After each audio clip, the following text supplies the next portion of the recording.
सहारा नाम के जंगल में 3 दोस्त रहते थे। मीनू चिड़िया, शरारती मगर दिल का अच्छा कालू कौवा और हमेशा गुनगुनाने वाला और समझदार मिट्ठू तोता।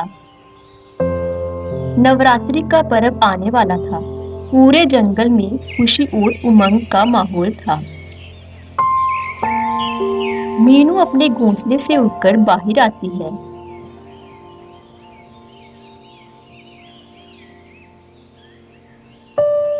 अरे वाह, कितनी ठंडी हवा चल रही है। लगता है नवरात्रि का त्योहार जल्द ही आने वाला है। हमें भी कुछ खास तैयारी करनी चाहिए। तभी गुनगुनाते हुए वहां मिट्ठू तोता आता है। सही कहा मीनू बहन, क्यों न हम जंगल में माँ की प्रतिमा की स्थापना करें और मिलकर माँ की पूजा करें। तभी वहां पंख फड़फड़ाते हुए कालू कौवा भी पहुंच जाता है। दोनों की बातें सुनकर कालू कौवा कहता है, अरे भाई, पूजा पाठ तो ठीक है, लेकिन सबसे जरूरी है प्रसाद। मैं तो चाहता हूँ कि ढेर सारे स्वादिष्ट पकवान बने और मुझे भरपेट खाने को मिले।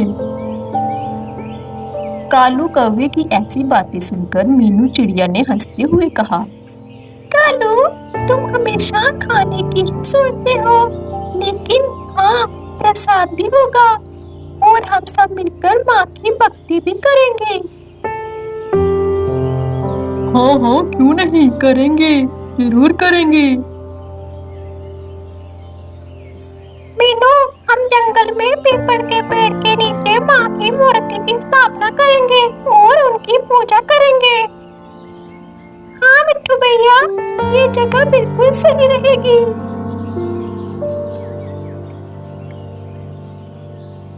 कल हम सजावट का सामान इकट्ठा करेंगे और माँ को सजाएंगे। अगली सुबह सभी सजावट का सामान लेने निकल जाते हैं।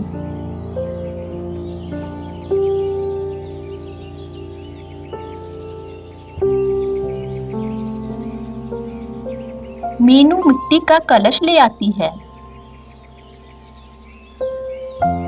ये रहा कलश, मैं इसमें नारियल और आम के पत्ते लगा दूंगी।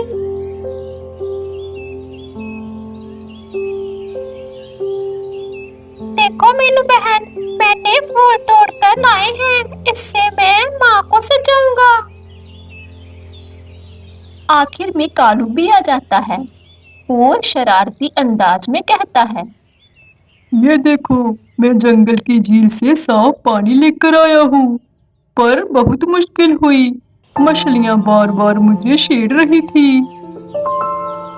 कालू की बातें सुनकर मीनू और मिट्ठू हंस पड़े।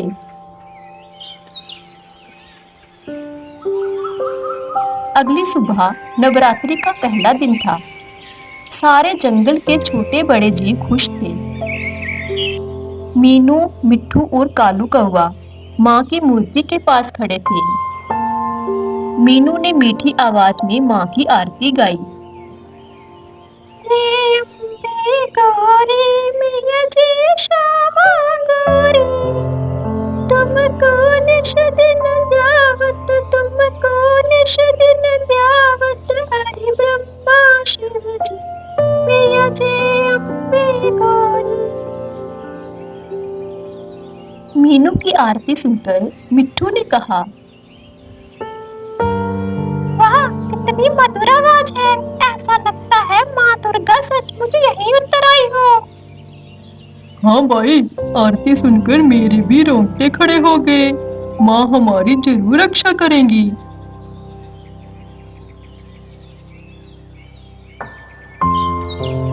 जैसे ही नवरात्रि का 5वां दिन आया, जंगल में एक बहुत बड़ी लालची चील आ गई। उसने पक्षियों से कहा, अरे ओ जंगल के पक्षियों, ये पाठ पूजा छोड़ो और मुझे अनाज और फल ला दो, वरना मैं सब कुछ नष्ट कर दूंगी। कालू ने डरे हुए स्वर में कहा, चील बहन, आज तो हमारे पास कुछ नहीं है, तुम कल आना, हम सब तुम्हें फल और अनाज लाकर देंगे। अभी तुम यहाँ से चली जाओ। अगर ऐसी बात है तो कल मैं जरूर आऊंगी। अभी मैं चलती हूँ। जैसे ही चील गई, सभी ने राहत की सांस ली। शुक्र है आफत टल गई। कालू भाई, वो चील कल यहाँ दोबारा आएगी। हम कल क्या करेंगे? मिट्ठू, तुम कोई तरकीब बताओ ना कि चील से कैसे बचें। अरे ये तो बड़ी मुश्किल आ गई, पर हम डरेंगे नहीं। हम माँ दुर्गा का पर्व बना रहे हैं, उनकी शक्ति से हमें बल मिलेगा। हम सब मिलकर उसका मुकाबला करेंगे।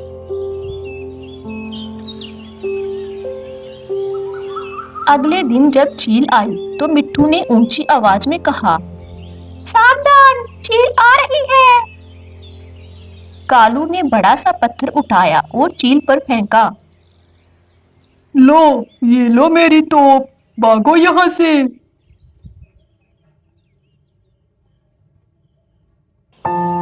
डरो मत दोस्तों, आगे बढ़ो। फिर वो तीनों चील की पिटाई करने लगे। चील जोर जोर से चिल्लाने लगी, बचाओ बचाओ, कोई बचाओ। इतने में जोर से हवा चली, जैसे माँ दुर्गा की शक्ति वहां उतर आई हो। चील घबराकर वहां से भाग निकली। मिट्ठू ने खुशी से कहा, वाह, माँ ने हमारी रक्षा की। कालू ने भी कहा, अब तो मैं मान गया कि सच्ची भक्ति में बहुत ताकत होती है। मीनू ने मुस्कुराते हुए कहा, हाँ दोस्तों, नवरात्रि हमें यही सिखाती है कि बुराई कितनी भी बड़ी क्यों ना हो, अगर हम संगठित होकर माँ की भक्ति करें तो जीत हमारी ही होगी। तो अब आरती करते हैं। लेकिन पहले प्रसाद का स्वाद चख लिया जाए। मिट्ठू ने हंसते हुए कहा, कालू, तुम कभी नहीं सुधरोगे। इस तरह तीनों दोस्तों ने मिलकर नवरात्रि का पर्व बनाया और माँ की पूजा की।